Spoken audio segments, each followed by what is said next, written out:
Ao tentar se afastar o máximo possível daquilo que seu pai ou que sua mãe é, você pode inclusive estar rejeitando parte deles que são boas. Oi, eu me chamo Ana, eu sou psicóloga e hoje eu fui tomar um café com a minha mãe e eu percebi que eu nunca tinha falado de relação com os pais aqui.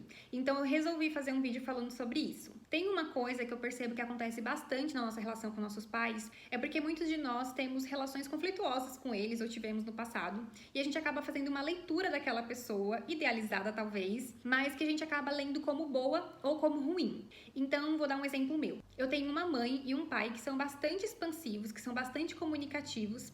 E por muito tempo eu vi essa característica como algo negativo, principalmente da parte da minha mãe, porque a minha mãe, além de ser comunicativa, ela tem uma característica que ela é muito forte, então ela impõe essa força, e por muito tempo eu me senti amedrontada por isso. E eu li que isso era uma característica ruim. Só que eu não li que somente ser forte era uma característica ruim. Eu li o todo da minha mãe como uma característica ruim.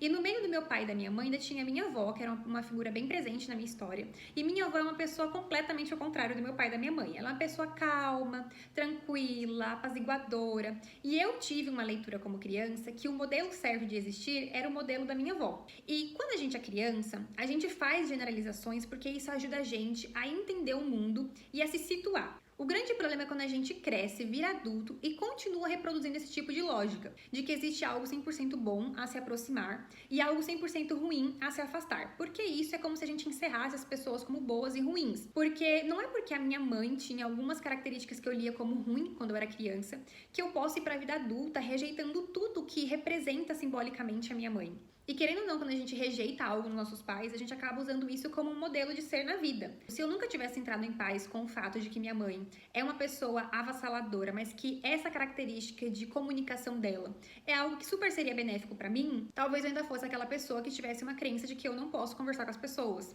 Talvez eu fosse aquela pessoa que não tivesse uma crença de que eu tenho que passar despercebida nos lugares. Talvez eu fosse aquela pessoa que não tivesse vergonha de me colocar no mundo. Mas foi podendo olhar pra minha mãe como um ser humano inteiro que errou comigo, mas que também tem características que eu não gosto, mas que também tem outras que eu gosto e que inclusive eu posso fazer uso delas na minha vida, que eu consegui inclusive entrar em paz com as características dela que há em mim. Então, como eu fazia uma leitura infantil, porque é isso que a gente faz quando a gente é criança, tem o malzinho e tem o bonzinho, tem o vilão e tem o herói, mas quando a gente vai pra vida adulta, a gente percebe que não existe essa binaridade na forma de existir. A gente percebe que a gente erra e que a gente acerta, que tem algumas características que potencializam, tem outras que vão despotencializar a gente, mas que isso não significa que aquela pessoa por completo não tem algum valor. Porque mesmo quando a gente vê o pai ou a mãe como algo 100% bom, a gente pode tentar tanto se aproximar desse ideal que a gente tem, que a gente acaba se machucando, se perdendo no caminho para caber no molde que é o molde do seu pai ou da sua mãe de funcionar, não necessariamente o seu. Então, se seu pai e sua mãe, por exemplo, é uma pessoa calma, zen,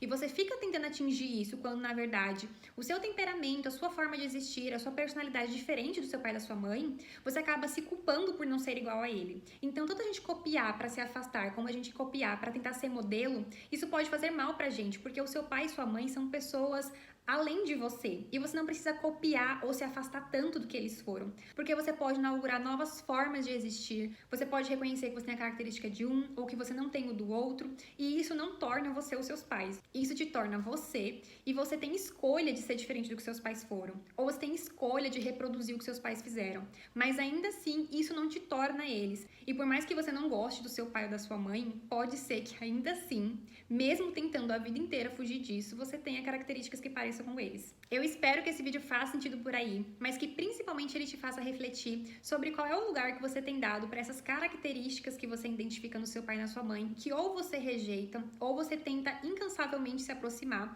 e o que isso tem produzido na sua vida. Isso te ajuda a ser mais você, ou você vive se punindo para tentar ser algo diferente do que você é, porque você tem uma leitura de que isso é certo ou errado. É isso, um beijo e a gente se vê amanhã.